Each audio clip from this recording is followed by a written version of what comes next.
Baby కార్న్‌తో కర్రీని ఈ ప్రాసెస్‌లో ట్రై చేసి చూడండి. చాలా టేస్టీగా ఉంటుంది. చాలా ఈజీగా ప్రిపేర్ చేసుకోవచ్చు. టేస్టీగా ఈ కర్రీని ప్రిపేర్ చేయాలంటే ఈ వీడియోని ఎండ్ వరకు చూడండి. ఈ కర్రీని చపాతీతో గానీ, రైస్‌తో గానీ సర్వ్ చేసుకుంటే చాలా బాగుంటుంది. ఈ కర్రీని ప్రిపేర్ చేయడానికి ముందుగా 200 గ్రామ్స్ బేబీ కార్న్ తీసుకొని నీట్‌గా వాష్ చేసుకొని ముక్కలు కట్ చేసుకొని పెట్టుకోవాలి.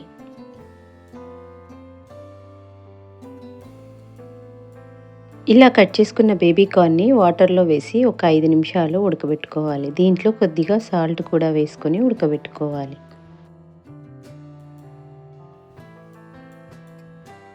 బేబీ కార్న్ ముక్కలు ఉడికిన తర్వాత వాటర్లో నుంచి సపరేట్ చేసి పక్కన పెట్టుకోవాలి. ఒక ప్యాన్లో 1 teaspoon oil, 1 teaspoon నెయ్యి వేసుకొని వేడి చేసుకోవాలి. ఇది వేడైన తర్వాత చిన్నగా కట్ చేసి పెట్టుకున్న ఆనియన్ని 1 కప్పు వేసుకొని మంచిగా వేయించుకోవాలి.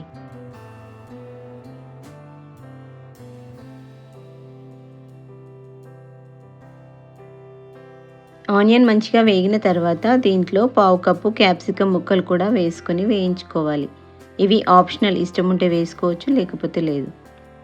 ఇవి మంచిగా ఫ్రై అయిన తర్వాత దీంట్లో అల్లం వెల్లుల్లి పేస్ట్, పసుపు, కారం, ఉప్పు, ధనియాల పొడి, జీలకర్ర పొడి, గరం మసాలా అన్నీ వేసుకొని మంచిగా ఫ్రై చేసుకోవాలి.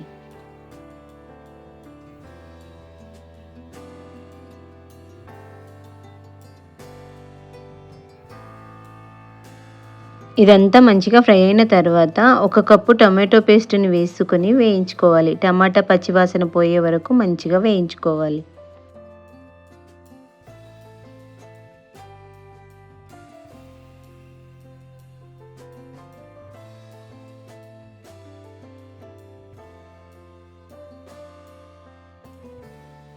టమాటా అంతా మంచిగా ఫ్రై అయ్యే వరకు వేయించుకోవాలి.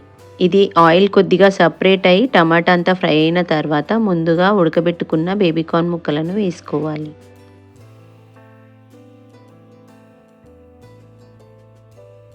కర్రీకి గ్రేవీ టెక్స్చర్ రావడం కోసం 1/2 కప్పు కాజులను ఫైన్ పౌడర్ లాగా గ్రైండ్ చేసుకుని దీంట్లో యాడ్ చేసుకోవాలి.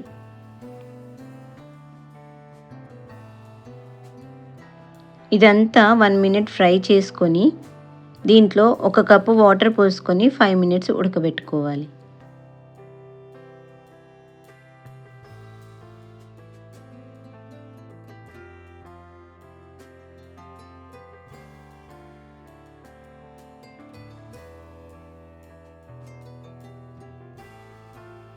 కర్రీ అంతా మంచిగా ఉడికిన తర్వాత ముందుగా కట్ చేసి పెట్టుకున్న పన్నీర్ 100 గ్రామ్స్ వేసుకోవాలి.